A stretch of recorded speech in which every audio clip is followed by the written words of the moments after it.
Hello, Rock Solid Agents and Facebook Live. I'm Dan Rochon, joined with a very special guest that's going to talk to us about a variety of things. I'm going to introduce Justin here to you in a moment. Before I introduce Justin, I want to remind you, if you are a real estate agent and you're looking to change your life to have a specific way of how, I encourage you to get my new book, Real Estate Evolution. You can find that at www.therealestateevolution.com.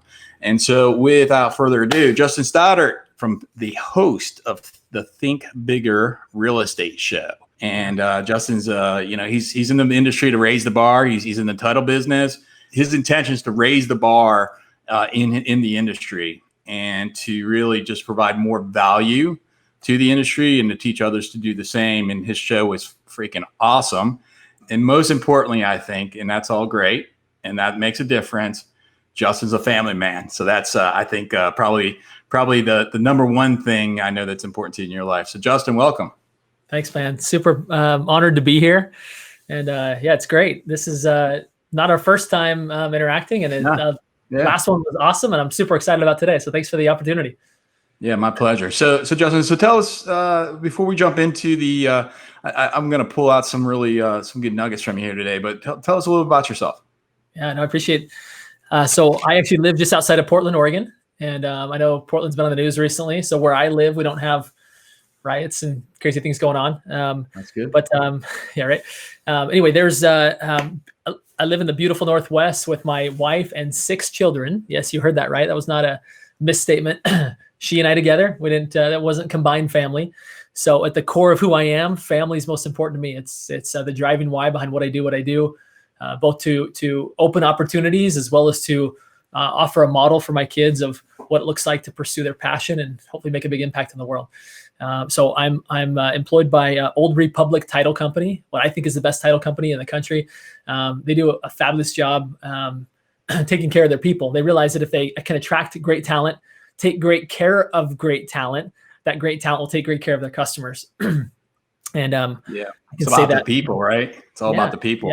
About the people in the organization then first, and then the clients and customers are taken care of through that. Totally. And I think that's, a great lesson for, I know we're not into the lesson part of the show, but for anybody that's building a team, I know, Dan, you have an amazing team and organization.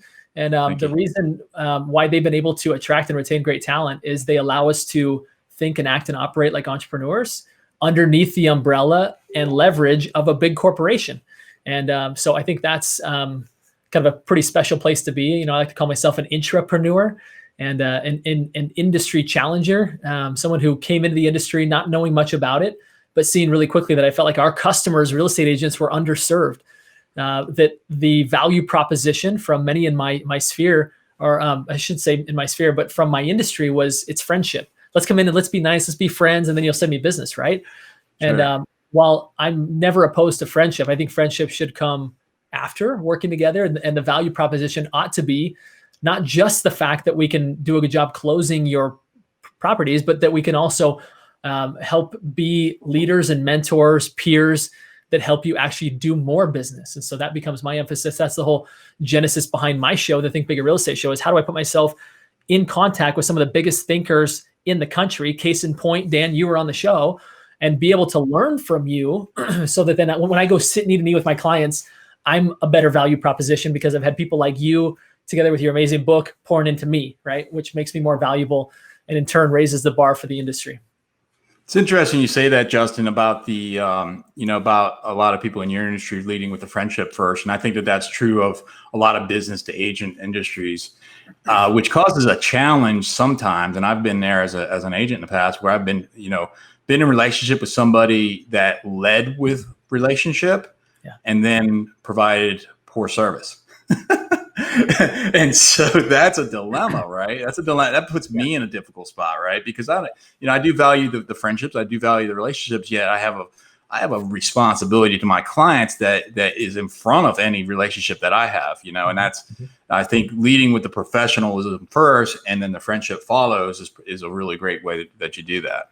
Yeah, I mean, I think that real estate agents in general don't have a shortage of friends, right? They've got lots of friends. Sure. Right. If I'm out to solve a problem that already hasn't been solved, I think that's kind of a thing that I've really learned throughout my career that I think can be applied across all industries, is that oftentimes we come into a marketplace and we try and solve a problem that's already been solved. Even real estate agents, I see them doing that of like, I'm a good real estate agent. I can market your home. And it's like, they probably already have a real estate agent that can market their home. Like, what makes you different? Focus on the delta, focus on the differentiator that makes you different. And then at that point, friendship develops, right? Because you realize you're like-minded and you're both, kind of moving in the same direction at the same pace. That's where friendship really starts to align and becomes more meaningful, because it's based on a foundation of I add value to your business.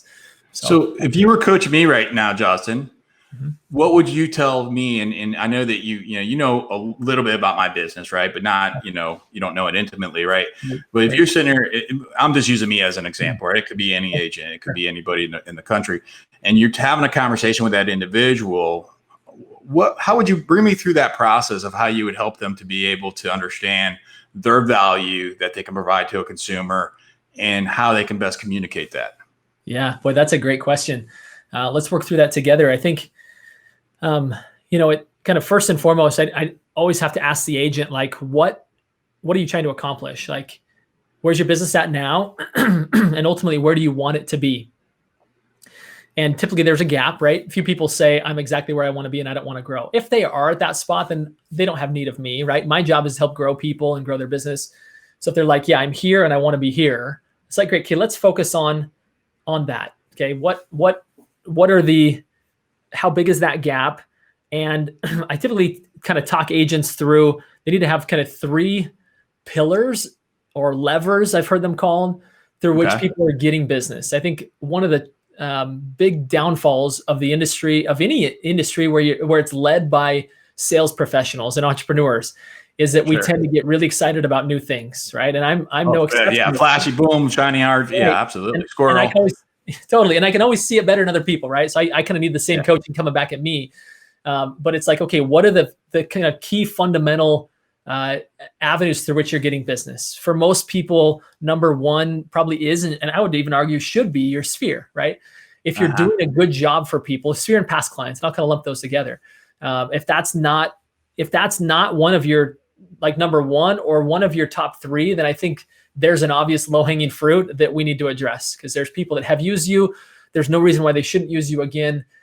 So it's that. Then in addition, okay, what are the other 2 things? And I typically hold on real quick, Justin. So sphere first, right? And so then what I'm inferring that you mentioned that you're communicating there is then to dive into the consistent relationship and providing them value and contribution through time, even after the transaction, and especially after transaction. Am I inferring that correctly?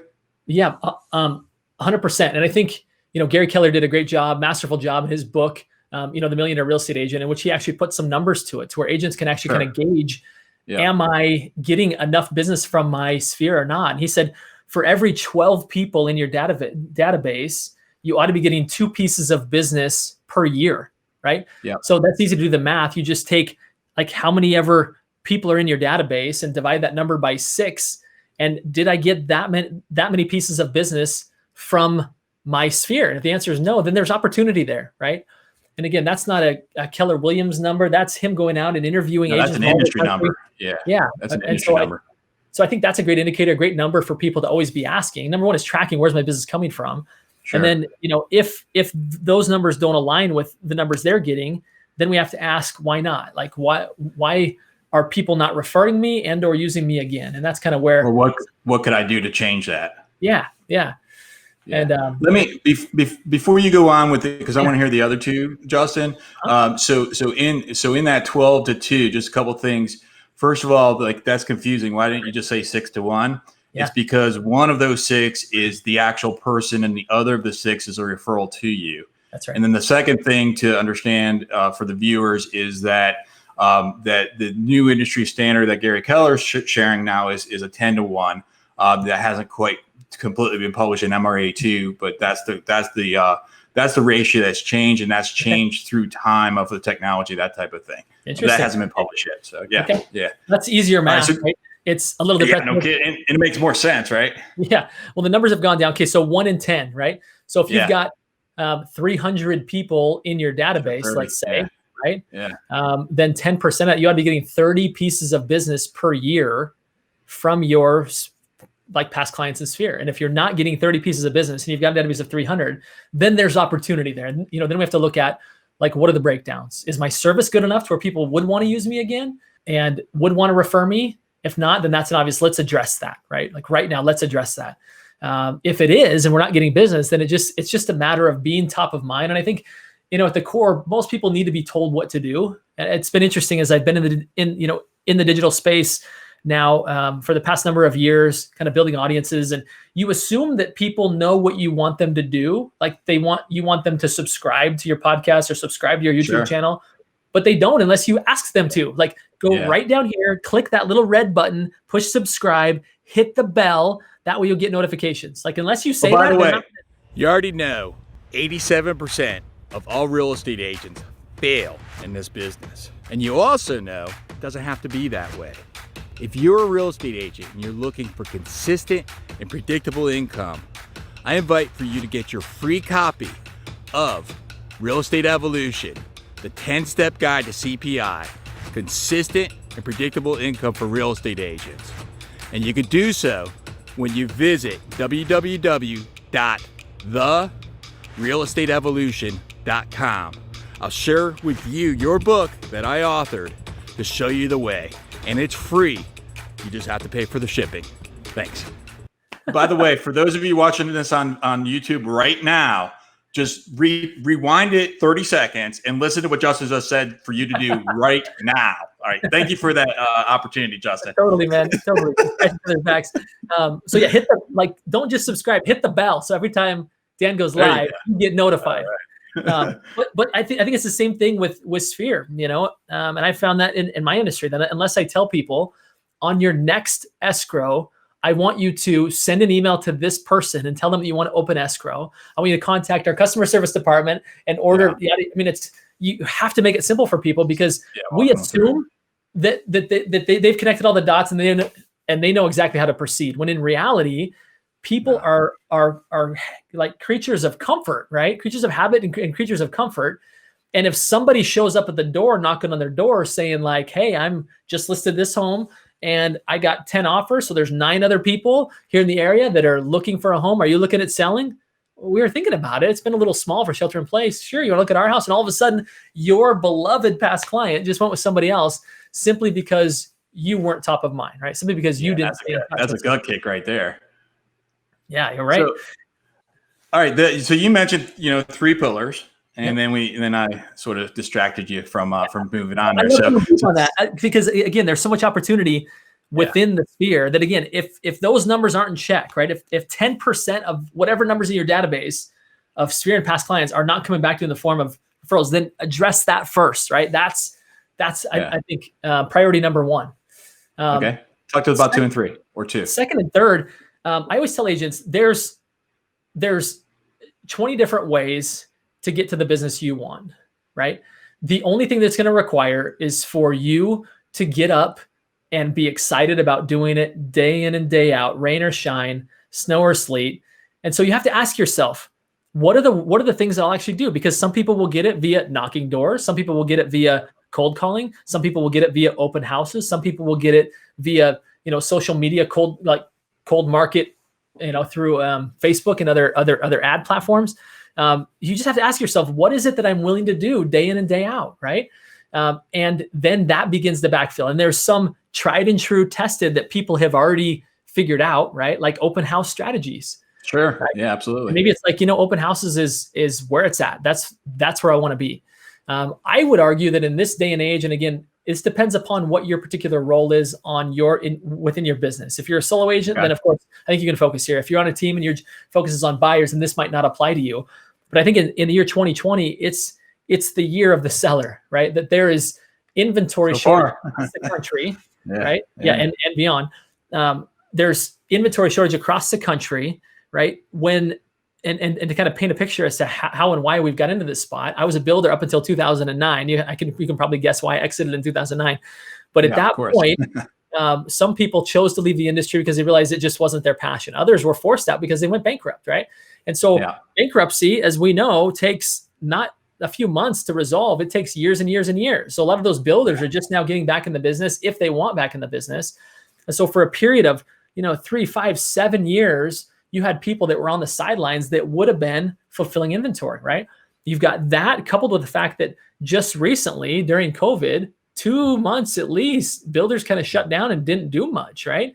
Yeah. Yet the demand did not. I would say the demand even heightened because we're all sheltering safe in place and getting like really clear with, is this the structure that I want to be living in if this were to happen again, right? It might need to have 2 home offices. I might need to have a school. I might need to have this be a workout place, right? We talked about that. And so I think demand has continued to rise. So I go back to say, whatever you're doing, I would ask you, if in your business model, if you're able to focus on sellers, then I think you should focus on sellers, because I don't think it's going to be difficult to find buyers. I do think it's going to be more difficult to close buyers. I mean, I'm hearing in my marketplace repeatedly, hey, we won, or, people don't always celebrate the fact when they were, one of the 9 who lost out. I had 2 in the last 3 days that lost out. Multiple offer, yeah. And that, like you said, that's not something that you hear agents to say, hey, because that's sort of, that seems negative almost, right? But the reality of it is when you're competing with 10 other people, sometimes it's not in the buyer's best interest to win because they have to make concessions that just don't make sense, so there's, that perspective as well. Right. So yeah, there's, if you can focus on sellers and ask yourself, is this the best way to get sellers? Is this the best thing that I can do? And I think, your book has some great insight into getting business from getting listing business. But I would say that there's some tried and true. Open houses would probably not be at the top of that list as far as getting sellers, unless you're very strategic about using it as a marketing opportunity. And I would say that some is that they really see that listing, whether it's theirs or another agent's, become a satellite office, like in that neighborhood, right? And it becomes a marketing, like a temporary office space. Almost like you would do like a new home builder almost. Yeah. Where you're there frequently and you're telling people the updates and you're walking the street and you're talking to them and you're at community events and you're like just really being present to get to know sellers, right? It's going to take some work and effort, but and that again kind of ties in with almost like a geographic farm, is it you got to kind of be there. Like, and I would say with any of these, and it kind of goes back to the principle that I said, what is it that you're willing to get up and do every day with a smile on your face? Because the reality is, if you don't have a smile on your face doing it, at some point it's going to be raining and you're going to talk yourself out of it. And consistency matters so much in all of this, right? Absolutely. That's the name of the game. So, I think looking at, do you prefer warm or cold market, kind of needs to tie into there. But again, I would choose 2 other pillars, no more than 2 other pillars through which you can be getting business, things that you're willing to put on your calendar every week, right? If not every day, to go do that thing. And there's no shortage of ideas out there. Do what you love. Do what makes you, do what makes you happy, right? Totally. But do it on steroids. Right. Do what you love on steroids. Boy, I love that, Dan. That's a great line right there. Do what you love on steroids. Again, that'll make all the difference. You see agents that are killing it with this and killing it with that. And the challenge is that, again, we as entrepreneurial marketers, what we tend to do is be like, oh my goodness, that's where it's at. Okay. And then they run over here and they abandon their post, which was about ready to start, kind of producing fruit. Yeah. So it takes that time when people ask me when I'm working with them and say, okay, Dan, what lead generation strategies work? I've said, yes, they all work. Totally. Except for the ones that you stop. Right. And the challenge in the real estate industry is that it's a long-term, 2 things. It's 90 days from today when you meet somebody to closing. Secondly, for those marketing activities to bear fruit, it's 18 months. All right. For them fully to be optimized. Okay. And so, you'll get some between now and 18 months. Right. But very few have the patience to be able to stick with something for 18 months, or they have the poor planning to say, like I share with people, say, look, if you want to invest, like for your marketing budget, how much should you have? Well, if you want to do $100 a month, you should have $1,800. And then until you can feed back to that marketing budget. Okay. Because it's like, whatever you have, put it in the bank, divide that by 18. That's what you spend a month. And when you start getting a return on that, take 10% of that return, add it back to that bank account, and re-gauge your account. That's a powerful formula, Dan. I love that because it really takes the mystery out of it, right? How much should I be spending? Can I be sending? And it forces agents to put their money where their mouth is. If I'm going to be good at this tactic, then put some money behind it, knowing that they can't put money behind everything. And that's oftentimes what you see agents do. In fact, I've heard of a great kind of life hack is that agents will go and ask their bank to issue them a new credit and debit card at the end of each year, because it automatically shuts off all the auto pay that somehow they signed up for, that they have to go back and ask themselves, did I use that this year? Like, well, who signed me up for that? Did I do that? Right. Yeah. I recently wrote the book, Real Estate Evolution, the 10-step guide to C.P.I, consistent and predictable income for real estate agents. I wrote this book because I have sold real estate since 2007 and developed an immense amount of experience and knowledge. During my journey, I've witnessed hundreds and maybe even thousands of real estate agents fail in this business, and I firmly believe that that's a shame. In Real Estate Evolution, I will show you the exact steps that I have used as a real estate salesperson to sell 1 to 15 homes every single month for the past 129 consecutive months. It took me more than 2 decades to learn the sales and persuasion techniques, and more than 1 decade to master the real estate sales techniques to be able to produce the content that makes up this book. And it took me more than a year to write at a pace of 3 hours every single day. If you're a real estate agent and you're looking for consistent and predictable income in your business, I invite you to get the book, Real Estate Evolution, and you can get that by visiting www.therealestateevolution.com, and I'll even give it to you for free as long as you pay for the postage. It's healthy practice. I think COVID's helped us a lot with that. It's helped me personally, right? I found bills that I had no idea. I mean, we cut $450 from our internet and phone bills a month. Wow. Right. From personal and business. And it was just like, oh my goodness, I cannot believe that I allowed that to happen. You know, so it's like taking the good out of the bad because we're in a bad situation in our environment. Yet here's something good that comes out of it, because it forced me to really like tighten up, say, okay, let me look at every single penny, you know, so I'm grateful for that. Yeah. Well, it just goes to show you run your business like a business, right? I think when you can have those, you know, you hear the advice of like during a shift, start cutting expenses, right? And many do and many don't. Many just try and outrun the tidal wave. And it's not a good practice, right? But to really put into practice the fact of like, no, let's see what's working, what's not. You know, I'm actually reading a book right now called Profit First. Such a good book. Mike Michalowicz, best-selling author, has been on my show, and he really kind of opened my eyes to the fact of the way businesses can and should run. Anyway, it's a great read. So Justin, so it's interesting you say that because I shared with you where I'm located right now. I'm in a bed and breakfast, right? Yeah. It's June 18th. So that is the start of the third quarter or second quarter. So what quarter is it? Second quarter. 1, 2, 3, third quarter. Start of the third quarter was June 1st.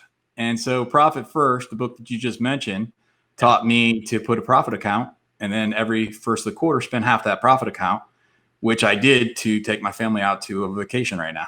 So, and I got that from that book you just mentioned. Oh, no kidding. I didn't get that.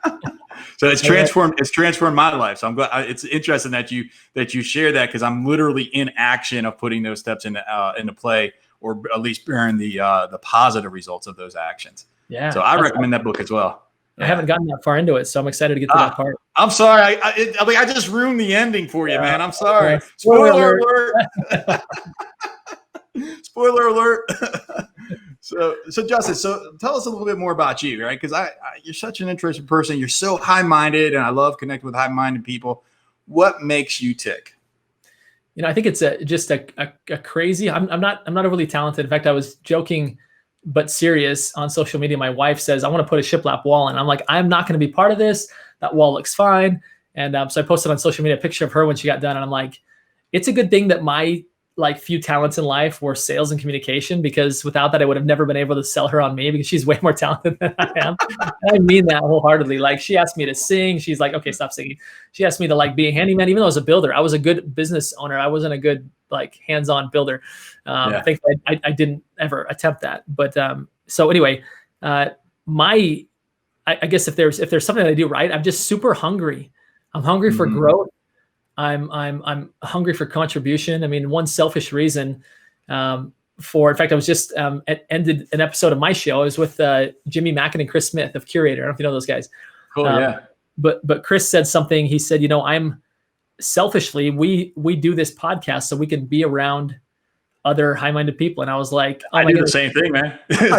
you just like revealed, revealed my whole purpose, and it becomes a real opportunity to associate with people like you, right? Yeah. That really elevate me. And so, yeah, I'm super passionate about making an impact and helping people think bigger. I truly believe that if you think big enough, you can have everything you want in life. I think small-mindedness and sitting on untapped potential is the greatest peril of mankind.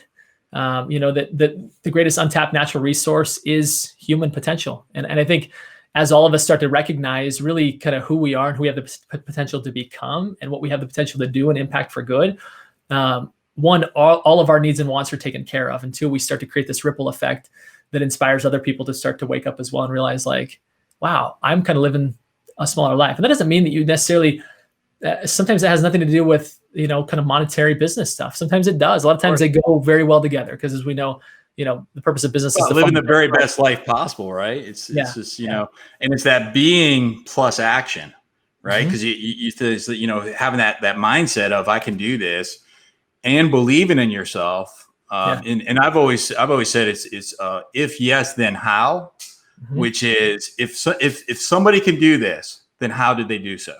Right. And that's always been my model of being able to just sort of figure out what can be done and how to do it. So let me ask you, so what advice would you give to another person so that their life can become infinitely better? That's such a great question. I've actually, I'm happy to give this resource to your audience. Actually, I as you know, at the end of every one of my episodes, I ask the question, and I say, obviously you're a big thinker. You're on there it is, Think Bigger Real Estate Show. I say, what does a big thinker like you do to continue to be a big thinker, to continue to expand your own possibilities? And I've, interviewed close to a couple hundred people now, and I've taken 40 of what I felt like were some of the best answers and compiled them into a document. And that document is just something to review, just to hear what other big thinkers do to be sure that they don't get stuck, right? Sure. And when I say stuck, it doesn't mean like you're in this downward spiral of, anxiety and depression. I'm not talking about that. I'm talking about sometimes we have this blind spot that we're in pursuit of our potential when in reality, as we kind of take the blinders off and are not jealous of, but inspired by other people that are doing bigger and better things, we start to realize like, if they can do that, then I can too. Right. And sometimes it's even like, if that putz can do it, oh my goodness. Totally. That dude can figure it out. If Rochon can do it, hell, I'm good. I don't know if anyone's ever thought that, but yeah, no, I get your point. And so I think it's just constantly surrounding yourself with other big thinkers. Again, I truly believe that you can have everything you want in life if you think big enough, right? And thinking big enough includes, and it kind of ties in with what Zig Ziglar teaches. You can have everything you want in this life if you help enough other people get what you want. And encapsulated in that is, you've got to think bigger than beyond just helping the 2 or 3 people that you're going to see today, right? But think bigger, like how can I serve more people? The most influential people in our world have just figured out how to scale impact. They've figured out a way how to help more people with the same amount of time. And so I think as we start to think similarly, we start to realize that we can live a life different than maybe the one we have, that's better than the one we have. Yeah, as I grow in age and in experience, I used to think that it was like the massive action that I could take that would create the largest results. And what I've learned is it's more, how can I help more people that are in my world, and then work through them so that the people in my world achieve their goals, and then through that I can scale, right? And help more people, be more impactful, and have a better outcome as well. And it took me a little while to connect those dots for sure. Yeah. So that's a great way to put it, is that you go from just serving the customer to helping other people serve the customer, Yeah. And for them to reach their goals as well, their ambitions, what is important in their life. So as we finish up here, Justin, so if you were to share with the viewers and the listeners one thing that you've learned from the game of life, that you would say would be most impactful or most useful, what would that be? I think having a solid foundation, I think sometimes you'll see, and part of that is personal development. Some of it, I believe deeply in a spiritual pursuit, regardless of what that looks like, regardless of denomination or non-denomination, but really having some connection to something bigger than you. Like, what is my life actually about? Like, why am I here? And it's, I think science, attempts to describe like the how, right? Whereas I think what it doesn't describe is the why. Like, why am I here, right? And I think for each of us, there's obviously some common threads as to why we're here, right? That we're all connected. But I also think that it can be very unique and very personal, that there's something that I'm supposed to do. It's not by coincidence that I'm here. And so that's kind of what I've learned, is having that solid foundation, as well as a solid relationship foundation, whatever that looks like, right? Whether you have a big family like me or a small family like you, or you've got, a partner of the same gender, like whatever that looks like for you, have a relationship that is solid. I see so often, close friends as well as, just people from afar, where it's kind of always stop on life because they don't invest the time to really build long-term relationships. And I think we live in a time, and this isn't a challenge. This isn't me on a soapbox, but I see, some of my younger friends who find it very convenient to be able to, I don't mean shop for in a mischievous way, but to have this unlimited amount of people that they can date and get to know, right? And I think unless you really invest in relationships, in business and in life, and most importantly at home, and really go deep with somebody, right, and actually build a life together, I think you're kidding yourself that that's going to actually give you a better life, a better situation. At least everybody that I admire in life and that I want to be like, that I feel like has really found genuine happiness, they have somebody with whom they have found that, to do that with. And so again, I think it's that solid foundation, Those are just inspirational words, man. Thank you for ending with that. That really, that makes a difference for me personally. And I know that makes a difference for others that are watching.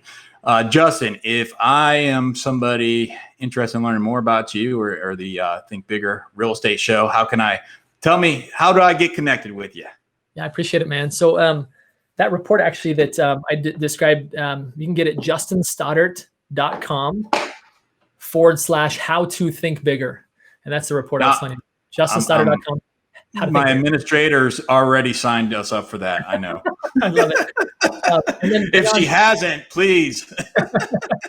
And then, on Instagram and Facebook, as you probably know, as you kind of start to build an audience, it's hard to friend everybody, but I encourage you to follow me. I do most of my posts public, so it's kind of the same. And then on Instagram, I put out quite a bit of content there. So, and then the show, of course, on your favorite podcast app, the Think Bigger Real Estate Show. So, you'll find great guests like Dan. So. All right, Justin, thank you so much. Everyone else, I want to remind you again, Real Estate Evolution. If you're looking for a proprietary process of the systems that will generate your C.P.I, which is consistent, predictable income in your business, go to www.therealestateevolution.com and you can get a book for $10. It's cheap. Or you can go to Amazon and get it for $27. That's even better for me. So either way, you pick, you choose. Justin, thank you again. And it's good to see you again, too. Such a pleasure, man. Let's keep in touch. Looking forward to it. Absolutely. Thanks. Give us a thumbs up by clicking the like button below. Don't forget to subscribe to Get Rock Solid Coaching Channel and stay ahead of the game.